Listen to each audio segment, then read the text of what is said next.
उत्तर प्रदेश की राजनीति का एक ऐसा नाम जो हर पार्टी के साथ एक समीकरण बना के चलता है और लोकसभा चुनाव में इस बार उसने अपने राजनीतिक दल के साथ दावेदारी भी ठोक रखी है।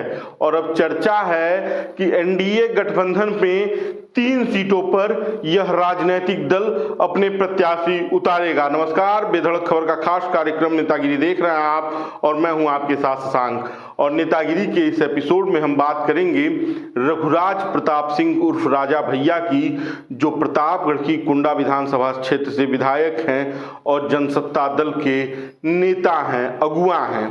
और यही राजा भैया अब लोकसभा में भी अपनी पार्टी के लोगों को भेजने की तैयारी में हैं, जुगत में हैं।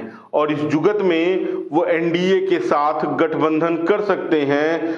और उनके समर्थक ये कह रहे हैं कि एनडीए के साथ राजा भैया की 3 सीटों पर बातचीत चल रही है और वो सीटें हैं प्रतापगढ़, जो खुद उनका जिला है, खुद उनका गढ़ है।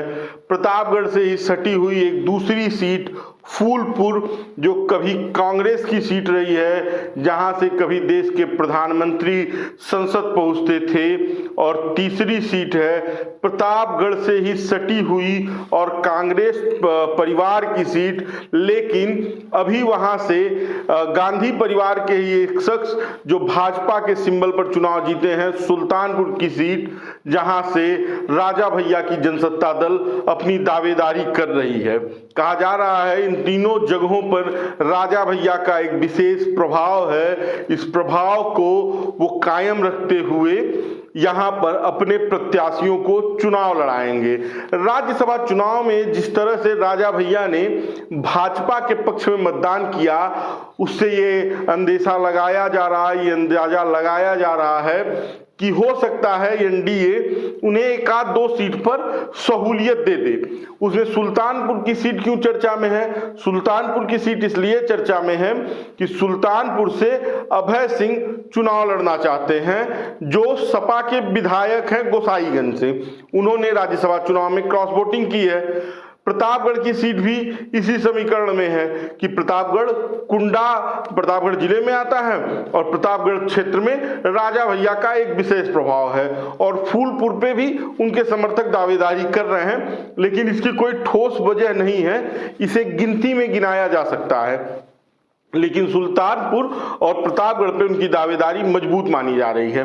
और अगर गठबंधन नहीं होता है तो भी इन सीटों पर राजा भैया अपने पार्टी के लोगों को चुनाव लड़ा सकते हैं। अब गठबंधन हो ना हो ये एक अलग विषय है। तमाम जगहों की घोषणाएं हो चुकी हैं भारतीय जनता पार्टी के प्रत्याशियों की, लेकिन राजा भैया के चुनाव लड़ने से किसको फायदा होगा, किसको नुकसान, ये जान लेते हैं। राजा भैया लगातार निर्दल विधायक बनते चले आए हैं। 25 साल से अधिक समय से वो विधायक हैं और उनका एक अलग राजनीतिक पकड़ है, अलग राजनीतिक समीकरण है। प्रतापगढ़ जैसे जिले में कुंडा से वो विधायक होते हैं, वहीं बगल की बाबागंज सीट पर भी उनका प्रभाव होता है। उनके एक चचेरे भाई गोपाल सिंह वो एमएलसी बनते हैं। तो राजा भैया की अपने क्षेत्र में एक पकड़ है। उस पकड़ के आधार पर यह कहा जा रहा है कि राजा भैया अगर अपने पार्टी से, अपने राजनीतिक दल से प्रत्याशी उतारेंगे तो इसका प्रभाव पड़ेगा। अब वो एनडीए के साथ क्यों जाएंगे? क्योंकि राज्यसभा चुनाव में आपने देखा कि जिस तरह से उन्होंने खुल के भारतीय जनता पार्टी का साथ दिया, उससे ये कयास लगाए जा रहे हैं कि वो एनडीए के साथ अब जा सकते हैं। सीट 1 भी हो सकती है, 2 भी हो सकती है, 3 भी हो सकती है। ये एनडीए के अंदर जाने के बाद पता चलेगा। राजा भैया निर्दल चुनाव लड़ेंगे, मतलब निर्दल नहीं, अलग, अपने दल से अलग, एनडीए से अलग होकर या इंडिया अलायंस से अलग होकर चुनाव लड़ेंगे, तो उसका भी एक बड़ा प्रभाव पड़ेगा।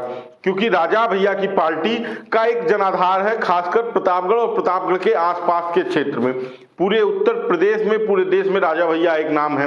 उनका एक पारिवारिक पृष्ठभूमि है, राजघराने से आते हैं। राजघराना भी ऐसा जिसका एक नाम रहा है। राजा भैया ने राजनीति में आने के बाद अपनी एक अलग छवि भी बनाई है, अपना एक अलग पूरा जो कहते हैं दबदबा बनाया है, वो भी है। लगातार कई टर्म मंत्री रहे हैं। हर सरकार में हर नेता के साथ उनका समीकरण सेट हो जाता है, वो सबके साथ सुटेबल तरीके से बैठ जाते हैं। राज्यसभा चुनाव में पहले जब समाजवादी पार्टी के प्रदेश अध्यक्ष नरेश उत्तम उनसे मुलाकात किए तो ये कयास लगाए जाने लगे कि हो सकता है कि राज्यसभा चुनाव में राजा भैया समाजवादी पार्टी को समर्थन दे और लोकसभा चुनाव में समाजवादी पार्टी उनको सीटें दे। तो इस आधार पर भी तमाम चर्चाएं चल रही थी। अब यही चर्चाएं भाजपा की तरफ शिफ्ट हो रही है। भाजपा की तरफ इसलिए शिफ्ट हो रही है कि राजा भैया खुल के भारतीय जनता पार्टी के साथ राज्यसभा के चुनाव में चले गए। उनके साथ तमाम जो उनकी जातीय के विधायक थे, जैसे अभय सिंह, तमाम लोग जो दावेदारी कर रहे हैं लोकसभा चुनाव लड़ने की, वो कहा जा रहा है कि उनको लाने में भी राजा भैया की एक अहम भूमिका है। गोसाईगंज से विधायक हैं समाजवादी पार्टी के अभय सिंह, और अभय सिंह को भाजपा में वोट करवाने के, भाजपा के प्रत्याशी के पक्ष में वोट कराने में अहम भूमिका राजा भैया ने भी निभाई है।